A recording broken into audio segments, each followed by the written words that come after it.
Hey, all you cool cats and kittens, let's go ahead and get started. Act 1, Scene 2. So, Act 1 is about Romeo's story, Romeo's introduction, whereas, as well as the introduction of the conflict between the families.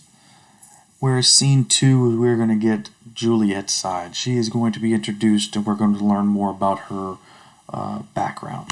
And so, take a minute and we'll look at the plot line here. So Act 1's purpose is to outline the conflict and the characters. This does not mean it has to be done in one scene. It is the entirety of the act to identify the conflict as well as lay out the conflict in its outline and its characters as a whole. And so we started off with Romeo and the conflict, and now we're going to move into Juliet as well as to kind of lead into more of that conflict, especially when it comes time for the party that Romeo is invited to. We'll get to that in a little bit. So we'll start here with Lord Capulet and Paris. And it's important to keep in mind that during this time, the king, the father would marry off his daughter to a suitor who typically offered up some type of gift or a trade, even if you want to say it, if you want to call it that. But this is a little different. Lord Capulet doesn't necessarily just decide to marry his daughter off just because he was given something in return. He, in fact, and we're going to answer this question a little bit, does something that's a little bit different, especially during this time. Okay, so we start off here by he gives reasons why he does not want his daughter to be married to Paris at this time, is because he believes that she is still too young and that he should wait at least 2 more years. Okay, and in the line here is a little bit of critical thinking. Lord Capulet, what does he mean when he says, "The earth has swallowed all of my hopes but she"? This is line 14 on Act 1, Scene 2. And what this line it means, or is what Lord Capulet means here, is that everything he's done in life, the only thing that will leave a legacy, that will continue on, is in fact his child. She is the only living child that he and Lady Capulet have. She is his legacy. She will carry on the name until she takes the name of her husband, but she is the only thing that will continue on once he has passed. And so we talked about it just a second ago that Lord Capulet does something that's a little bit different during this time period, and the agreeance, or the only thing that he agreed to in terms of Juliet's marriage, is that the only way he would do it was on one condition, and that one condition was Paris has to win her heart. He has to have Juliet fall in love with him. So basically, she has to want to get married to him, and that's something that's very rare during this time.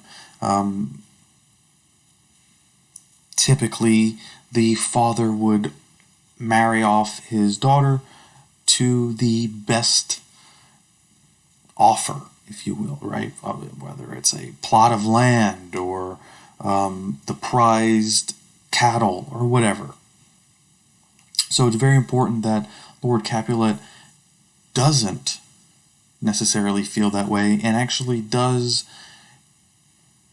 have his daughter's feelings at heart. And keep in mind, again, foreshadowing here, would he feel the same way if his daughter were to fall in love with someone that he may not like, such as Romeo? Who is Rosaline and how is she related to the Capulets? So she is the niece of Lord Capulet. So she is in fact part of the Capulet family.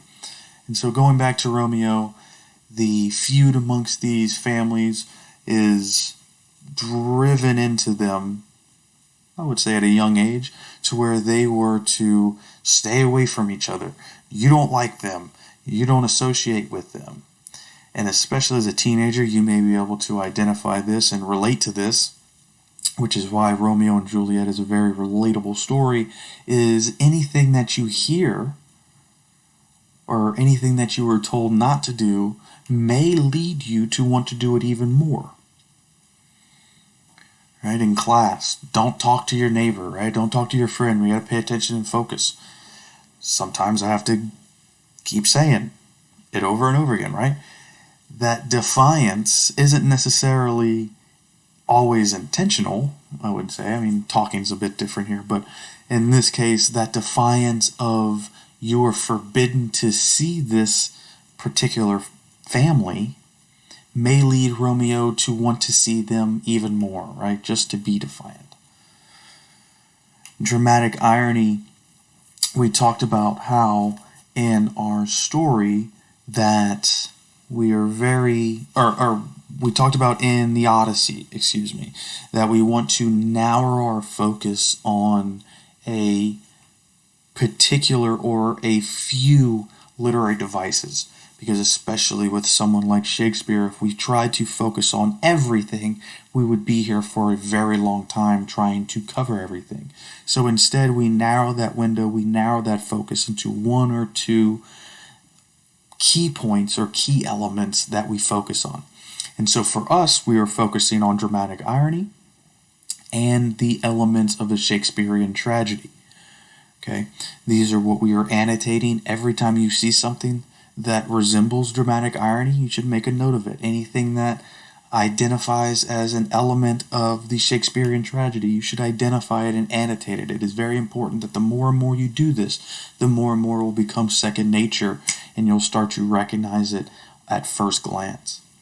Okay, so again, dramatic irony, what does it mean, right? Well, let's break it down.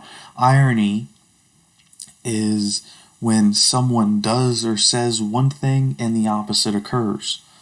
Okay, and it's used as a form of humor and for comedic relief. But dramatic irony differs, and it's that the audience already knows the opposite or knows the outcome. And so a character may say one thing, but the audience already knows the opposite is what's going to happen. Such as when we talked about earlier in scene 1, where Romeo says Rosaline is the only person he wants to marry, right? She is the most beautiful person he has ever seen. He has never seen anyone more beautiful. When the audience knows he is going to say the exact same thing about Juliet very, very soon. Okay? So, an example of dramatic irony in lines 70 through 85. The servant is essentially inviting a Montague to the Capulet party. He does so because he doesn't realize who Romeo is. Again, these two families hate each other, and for the servant of one of the families to openly invite the other family member to the party is irony in itself, right? But the fact that he invites this person, not intentionally, he invites this person because he doesn't realize that this person is in fact Romeo, but the audience does, makes it a form of dramatic irony. We'll go ahead and stop this scene because I mistakenly did not reset my timer, so I believe this is like either a 7-minute video, but I'm not quite sure. So we'll just stop it here and we'll pick up on scene 3 in our next video.